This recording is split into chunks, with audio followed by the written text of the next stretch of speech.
Hello viewers, বং তথ্য চ্যানেলের তরফ থেকে আরও একটা ভিডিওতে তোমাদেরকে স্বাগত জানাই। 1941 সালের একটা ফটো তোমাদেরকে দেখাতে চাই ভিডিও শুরু করার আগে। তোমরা হয়তো ভাববে যে এটি একটি সাধারণ একটি ফটো, দেখে কি অদ্ভুত কিছু নয়। হ্যাঁ, এর মধ্যেই রহস্য লুকিয়ে রয়েছে।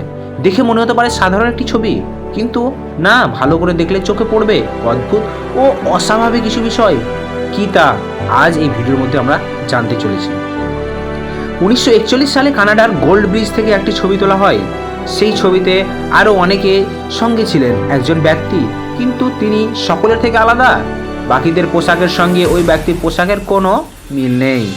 মানে ওই ব্যক্তির পোশাক মোটেও 1941 সালের মতো নয়, মনে হচ্ছে বর্তমানেরই এখনকারই সেই পোশাক পরিধান করে রয়েছেন। ব্যক্তিটির পরনে ছিল একটি চেন লাগানো হুডি, টি শার্ট। সেই জামানায় 1941 সালে হুডি এবং টি শার্টের কোনো ব্যবহার সেভাবে চলতো না। অবাক করার বিষয় এখানে শেষ নয়, কারণ 1941 সালে ওই সময়ে মানুষটির হাতে ছিল অবিশ্বাস্য একটি ডিএসএলআর ক্যামেরা। সেই জামানায় আবার ক্যামেরা, অদ্ভুত এক বিষয়। কি করে সম্ভব? ওই ছবির পর ব্যক্তিটিকে আর কোনোদিন দেখা যায়নি এবং গোটা পৃথিবীতে আর খুঁজে পাওয়া যায়নি। অমীমাংসিত রয়ে গেছে সেই ঘটনা এবং রহস্য, এবং দেশ বিদেশে তাকে খোঁজার চেষ্টা করা হয়েছে, কিন্তু তাকে খুঁজে পাওয়া যায়নি।